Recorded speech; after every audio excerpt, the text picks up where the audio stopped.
ಓಂ ನಾರಾಯಣಂ ಗುಣೈಃ ಸರ್ವೈರುದೀರ್ಣಂ ದೋಷವರ್ಜಿತಂ ಜ್ಞೇಯಂ ಗಮ್ಯಂ ಗುರುಂಶ್ಚಾಪಿ ನತ್ವಾ ಸೂತ್ರಾರ್ಥಗುಚ್ಯತೆ ಓಂ ಓಂ ಅಥಾತೋರ್ಮ ಜಿಜ್ಞಾಸಾ ಓಂ.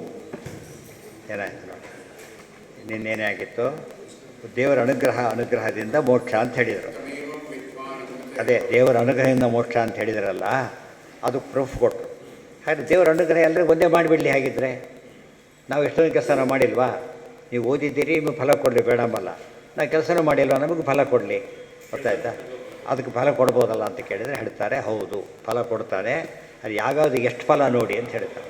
ಕರ್ಮಣಾತು ಅಧಮ ಪ್ರೋಕ್ತಃ ಪ್ರಸಾದ ಶ್ರವಣಾದಿಭಿ. ಕರ್ಮಾಚರಣೆ ಎಷ್ಟೇ ಮಾಡಿದರೂ ಕೂಡ ಯಾವ ಫಲ ಕೊಡೋದಿಲ್ಲ. ಅದು ಮುಖ್ಯ ಫಲ ಪ್ರಸಾದ ಬರೋದಿಲ್ಲ, ಪೂರ್ಣ ಪ್ರಸಾದ ಇಲ್ಲ ಅದಕ್ಕೆ. ಪ್ರಸಾದ ಶ್ರವಣಾದಿಭಿ ಮಧ್ಯಮ. ತಪ್ಪದೆ ಶ್ರವಣಾದಿಗಳನ್ನು ಮಾಡ್ತಾನೆ, ಮಧ್ಯಮ ಪ್ರಸಾದ. ಬರೀ ಕೆಲಸ ಮಾಡೋದ ಮೇಲೆ ಅಧಮ ಪ್ರಸಾದ, ಶ್ರವಣಾದಿಗಳನ್ನು ಮಾಡೋವನಿಗೆ ಮಧ್ಯಮ ಪ್ರಸಾದ. ಆದರೆ ಅದು ಆಮೇಲೆ ಉತ್ತಮ ಪ್ರಸಾದ ಯಾವುದು ಅಂತ ಕೇಳಿದರೆ ಅಪರೋಕ್ಷ ಜ್ಞಾನ ಉತ್ತಮ ಪ್ರಸಾದ. ಅದು ಬಂದರೆ ಮಾತ್ರ. ಅದು ಏನು ಫಲ ಅಂತ ಹೇಳ್ತಾರೆ. ಮಧ್ಯಮೋ ಜ್ಞಾನ ಸಂಪಾತ್ಯ ಪ್ರಸಾದಸ್ತು ಉತ್ತಮೋ ಮತಃ. ಜ್ಞಾನ ಸಂಪತ್ತಿ ಅಂದರೆ ಅಪರೋಕ್ಷ ಜ್ಞಾನ ಪ್ರಾಪ್ತಿ.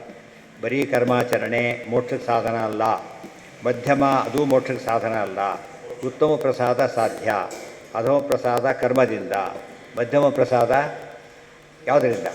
ಶ್ರವಣಾದಿ ಪ್ರಯತ್ನ ಮಾತ್ರ, ಸಿದ್ಧಿ ಇಲ್ಲದರಲ್ಲಿ. ಅಟೆಂಪ್ಟೆಡ್, ಕೋರ್ಸ್ ಮುಗಿಸ್ಲಿಲ್ಲ ಅವನು. ಕೋರ್ಸ್ ಮುಗಿಸೋದ್ರೆ ಏನಾಗೋದಿಲ್ಲ, ಆ ಕೆಲಸ ಕೊಡೋದಿಲ್ಲ. ಅದರಿಂದ ಮಧ್ಯಮ ಪ್ರಸಾದ. ಆದರೆ ಕೋರ್ಸ್ ಮುಗಿಸೋದು ಯಾವಾಗ? ಜ್ಞಾನ ಬಂದರೆ, ಅಪರೋಕ್ಷ ಜ್ಞಾನ ಬಂದರೆ ಉತ್ತಮ ಪ್ರಸಾದ ಮಾಡ್ತಾನೆ. ಪ್ರಸಾದಾತ್ವ ಅಧಮಾದ್ ವಿಷ್ಣೋ ಸ್ವರ್ಗಲೋಕ ಪ್ರಕೀರ್ತಿತಃ. ಕರ್ಮ ಎಷ್ಟೇ A1 ಮಾಡಿ ನೀವೀಗ A+ ಎಷ್ಟು ಬೇಕಾದ್ರೂ ಹಾಕಿ, ಬರೀ ಕರ್ಮ ಮಾಡಿದರೆ ಹಬ್ಬಬ್ಬ ಅಂದರೆ ಏನು ಕೊಡ್ಬೋದು ನಿಮಗೆ? ಅಲ್ಟಿಮೇಟ್ ಅಂದರೆ ಸ್ವರ್ಗ ಮೇಲೆ ಕೊಡೋಕ್ಕೆ ಬರೋದಿಲ್ಲ. ಅದೇ ಕೊಡ್ರಿ ಸಾಕು ಅಂದರೆ ವಾಪಸ್ ಬಂದೇ ಬರ್ತಾರೆ. ಅದು ಅಲ್ಟಿಮೇಟ್ ಆಗಲಿಲ್ಲ. ಮಧ್ಯಮ ಜನಲೋಕಾದಿ ಉತ್ತಮಸ್ತ್ವೇವ ಮುಕ್ತಿ. ಮಧ್ಯಮ ಆದರೆ ಜನಲೋಕ ಮತ್ತು ಲೋಕಕ್ಕೆ ಹೋಗ್ತಾ ಇರುತ್ತೆ, ಅಲ್ಲಿಗೂ ಮುಕ್ತಿಗೆ ಹೋಗೋದಿಲ್ಲ ಅವರು. ಆಮೇಲೆ ಉತ್ತಮ ಪ್ರಸಾದಕ್ಕೆ ಮಾತ್ರ ಮುಕ್ತಿ ಹೋಗ್ತಾರೆ. ಆದ್ದರಿಂದ ನಾವು ಉತ್ತಮ ಪ್ರಸಾದ ಪಡಿಬೇಕೀಗ. ಮತ್ತು ಅರ್ಥ ಏನಾಯಿತು? ಹರಿಪ್ರಸಾದದಿಂದ ಮೋಕ್ಷ ಅಂದರೆ ಉತ್ತಮ ಪ್ರಸಾದದಿಂದ ಮೋಕ್ಷ ಅಂತ ಸೇರಿಸ್ಕೋಬೇಕು. ಇಲ್ಲದವ್ರು ಏನಾಗುತ್ತೆ? ಅನಿತ್ಯ ಲೋಕಕ್ಕೆ ಹೋಗ್ಬೇಕಾಗತ್ತೆ. ಎಲ್ಲೆಲ್ಲಿ ಪ್ರಸಾದ ವಾಪಸ್ ಬರ್ತಾರೆ. ನಮ್ಮಲ್ಲಿ ಹೋಗ್ಬಿಟ್ಟು ಫಸ್ಟ್ ಕ್ಲಾಸ್ಗಿರೋ ಕೊಡೋ ಕೆಲಸನ ಥರ್ಡ್ ಕ್ಲಾಸಿಗೆ ಕೊಡ್ತಾರಾ? ಕೊಡೋದಿಲ್ಲ. ಪಾಸ್ ಹೌದು, ಅದು ಆ ಕೆಲಸ ಕೊಡೋದಿಲ್ಲ. ಅಲ್ಲ, ಜನಗಳಿಗೆ ಹೋಗೋದು ಎರಡು ರೀತಿ. ಈಗ ಅಪರೋಕ್ಷ ಜ್ಞಾನ ಬಂದು ಹೋಗೋದು, ಅಪಾಯಿಂಟ್ಮೆಂಟ್ ಆಗೋದು ಬೇರೆ. ಗೊತ್ತಾಯ್ತಾ? ಅಲ್ಲಿ ಸುಮ್ಮನೆ ಹೋಗಿ ಬರೋದು ಬೇರೆ. ಅದು ಅಷ್ಟೇ. ಫಾರಿನ್ ಎರಡಕ್ಕೆ ಹೋಗ್ತಾರೆ. ಈಗ ಕೆಲಸಕ್ಕೆ ತಂದು ಹೋಗ್ತಾರೆ, ವಿಸಿಟರ್ಸ್ ಆಗಿ ಹೋಗ್ತಾರೆ. ಆ ರೀತಿ ಅವರಿಗೆಲ್ಲ ನಾಟ್ ಎಲಿಜಿಬಲ್ ಇದಕ್ಕೆಲ್ಲ. ಹಾಂ, ಅಷ್ಟೇ. Tourist visa. ಅದರಿಂದ ಏನು ಪ್ರಯೋಜನ ಇಲ್ಲ. ಆದ್ದರಿಂದ ನೀವು ಅಲ್ಲಿ ಸಿಟಿಸನ್ ಆಗ್ಲಿಕ್ಕೆ ಬರೋದಿಲ್ಲ. ವೈಕುಂಠ ಸಿಟಿಸನ್ ಆಗಬೇಕಾದ್ರೆ ಉತ್ತಮ ಪ್ರಸಾದಕ್ಕೆ ಸಾಧ್ಯ. ಹೌದು, ಮೇಲಿಂದು ಆದಿ ಬಂದು ಮೇಲಿಂದು ಸತ್ಯಲೋಕಕ್ಕೆ ಹೋಗಿದ್ದ ಯಾರು ಹೇಳಿ? ಹಿರಣ್ಯಕಶಿಪು ರೈವತರಾಜ ಇಬ್ಬರು ಹೋದವ್ರೆ. ಅಲ್ಲಿಗೆ ಹೋಗಿದ್ದರು. ರೈವತರಾಜ ಮುಂದೆ ಹೋಗ್ತಾರೆ, ಹಿರಣ್ಯಕಶಿಪು ಹೋಗಲಿಲ್ಲ. ಅದೇ ಹೇಳಿದ್ದು, ವಿಸಿಟರ್ಸ್ ವೀಸಾ ಬೇರೆ, ಇದು ಬೇರೆ. ಸ್ಟಡಿ ವೀಸಾ ಬೇರೆ, ಎಂಪ್ಲಾಯ್ಮೆಂಟ್ ಬೇರೆ, ಸಿಟಿಸನ್ಶಿಪ್ ಬೇರೆ, ಎಲ್ಲ ಇದೆ. ನಾವು ವೈಕುಂಠಕ್ಕೆ ಯಾವ ರೀತಿ ಹೋಗಬೇಕು? ಸಿಟಿಸನ್ಸ್ ಆಗಿ ಹೋಗ್ಬೇಕೆ ಹೊರತು ವಿಸಿಟರ್ಸ್ ಆಗೋಕ್ಕೆ ಹೋಗ್ಬಾರ್ದು. ಅಲ್ಲಿ ಎಂಟ್ರಿನೇ ಕೊಡೋದಿಲ್ಲ, ಆ ವಿಚಾರ ಬೇರೆ. ಆ ಲೋಕ ಸುಮ್ಮನೆ ನೋಡ್ಕೊಂಬರ್ಲಿಕ್ಕೆ ಹೋದ್ರೆ ಕಾಲೇಜ್ ಸಿಕ್ಕಿಲ್ಲ ಅಂದರು. ನಿನ್ನೆ ಅಲ್ಲಿ ಹುಡುಗ ಅಲ್ಲೇ ಓಡಾಡ್ತಿದ್ದ ಅಂತ ಕೇಳಿದರೆ ಹೊರಗೆ ಕಾಂಪೌಂಡಲ್ಲಿ ಓಡಾಡ್ತಿದ್ದ ಅಂತ ಅರ್ಥ. ಕಾಂಪೌಂಡಲ್ಲಿ ಓಡಾಡಿಬಿಟ್ರೆ ಏನಾಗೋದಿಲ್ಲ. ಪ್ರಿನ್ಸಿಪಾಲ್ ರೂಮ್ ಒಳಗೂ ಹೋಗಿದ್ದ, ಬೈಸ್ಕೊಂಬರ್ಲಿಕ್ಕೆ ಏನು ಉಪಯೋಗ ಅದರಿಂದ? ಅದೆಲ್ಲ ಕೌಂಟ್ ಆಗೋದಿಲ್ಲ. ಕೋರ್ಸ್ ಮುಗಿಸ್ಲಿಲ್ಲ, ನೋಡಬೇಕಾಗಿಲ್ಲ, ಯಾರೂ ನೋಡಬೇಕಾಗಿಲ್ಲ. ನಮ್ಮ ಕೆಲಸ ಆಯಿತು ಅಂತಲೇ ಅರ್ಥ. ಕರ್ಮಣ ತಧಮ ಪ್ರೋಕ್ತಃ ಅದು ಮುಗಿದ ಮೇಲೆ ಮಧ್ಯಮ ಜನಲೋಕಾದಿ ಉತ್ತಮಸ್ತ್ವೇವ ಮುಕ್ತಿತಃ. ಉತ್ತಮ ಪ್ರಸಾದ ಮಾತ್ರ ಮುಕ್ತಿ ಕೊಡುತ್ತೆ. ಅದಕ್ಕೋಸ್ಕರ ಏನು ಮಾಡಬೇಕು ನಾವೀಗ? ಶ್ರವಣ ಬಿಟ್ಟುಬಿಡಬೇಡಿ, ಮತ್ತು ಕರ್ಮವನ್ನು ಬಿಟ್ಟುಬಿಡಬೇಡಿ. ಅರ್ಥ ಆಯ್ತಾ? ಈ ಪ್ರಸಾದಕ್ಕೆ ಏನು ಸಿಕ್ತು? ಕರ್ಮಾಚರಣೆ ಮಾಡ್ದ, ಶ್ರವಣಾದಿಗಳನ್ನು ಮಾಡ್ದ, ಮೇಲೆ ಹೋಗೋ ಚಾನ್ಸ್ ಸಿಕ್ತು.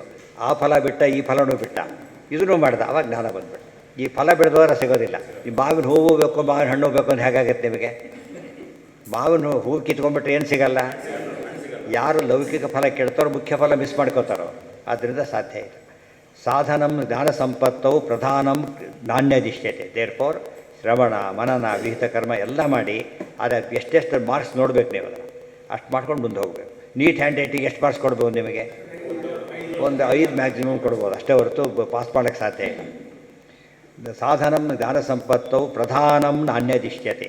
ಪ್ರಧಾನ ಮಾತ್ರ ಯಾವುದು ಗೊತ್ತಾ? ಜ್ಞಾನ ಹೊರತು ಬೇರೆ ಏನೇನೇ ಅಲ್ಲ. ಆದ್ದರಿಂದ ನೈಚೈತಾನಿ ವಿನಾ ಕಚ್ಚಿತ್ ಜ್ಞಾನಮಾಪ ಕುತಶ್ಚನ. ಇವಿಲ್ಲದೆ ಜ್ಞಾನ ಬರೋದಿಲ್ಲ, ಜ್ಞಾನ ಇಲ್ಲದೆ ಮೋಕ್ಷ ಬರೋದಿಲ್ಲ. ಆದ್ದರಿಂದ ಅಧಮ ಪ್ರಸಾದನೂ ಬೇಕು, ಮಧ್ಯಮ ಪ್ರಸಾದನೂ ಬೇಕು, ಉತ್ತಮ ಪ್ರಸಾದನೂ ಬೇಕು. ಆದರೆ ಅಧೋ ಸ್ಟಾಪ್ ಆಗಿಬಿಟ್ರೆ ಮುಂದೆ ಇಲ್ಲ, ಮುಗಿದೋಯ್ತಾರೆ. ಪರೀಕ್ಷೆಯಲ್ಲಿ ನೋಡಿ ಪೆನ್ ತಂದೆಲ್ಲ ಕೊಡ್ಬೋದು, ಏನು ಬೇಕಾದ್ರೂ ಕೊಡ್ಬೋದು, ಓದ್ಕೊಂಬಂದಿಲ್ಲ ಅಂದರೆ ಗೆಟ್ಟೋದು. ಸೊ ಜ್ಞಾನ ಪಾಸ್ ಮಾಡುತ್ತೆ ಹೊರತು ಏನಲ್ಲ, ಬೇರೆದಾಗೋದಿಲ್ಲ. ಅಲ್ಲಿಗೆ ನಾಳೆ ಮುಂದಿನ ವಿಷಯ. ಅದಕ್ಕೆ ಸಾಧನೆ ಅಂತ. ಸಾಧನೆ ಅಂದರೆ ಏನು? ಅಪರೋಕ್ಷ ಜ್ಞಾನಕ್ಕೆ ಏನು ಬೇಕು? ಕರ್ಮ ಶ್ರವಣಾದಿಗಳು ಬೇಕು. ಹೇಳಿದ್ದೇನೀಗ, ಭೃಗು ಋಷಿಗಳು ಮಾಡೇ ಹೋದವರು, ಮಾಡದೇ ಇದ್ದವರಲ್ಲ ಅವರು. ಮಾಡೇ ಹೋದವರು. ಮೋಕ್ಷಕ್ಕೆ ಇನ್ನೂ ಹೋಗಿಲ್ಲ ಅಷ್ಟೇ ಹೊರತು ಫುಲ್ಲಿ ಎಲಿಜಿಬಲ್ ಅವರು. ಮಹರ್ಷಿಣ ಭೃಗುರು ಅಂತ ಬಂದಿಲ್ಲ, ಭಗವದ್ಗೀತೆಯಲ್ಲೇ ಬಂದಿಲ್ಲ ಅವ್ರ ಬಗ್ಗೆ. ಅದರಿಂದ ಸರಿ. ನಾಳೆ ಯಾಕೆ? ನಾಳೆ ಇದೆಯಲ್ಲ, ಯಾಕೆ ಏನು ರಜೆನಾ ನಾಳೆ? ಏನು ಗುಡ್ ಫ್ರೈಡೆ ಇದೆಯೇನಿಲ್ಲ? ಈಗ ಬರಲ್ಲ. ಯಾಕೆ ಕೇಳಿದ್ದ? ನಾಳೆ ಇದೆ.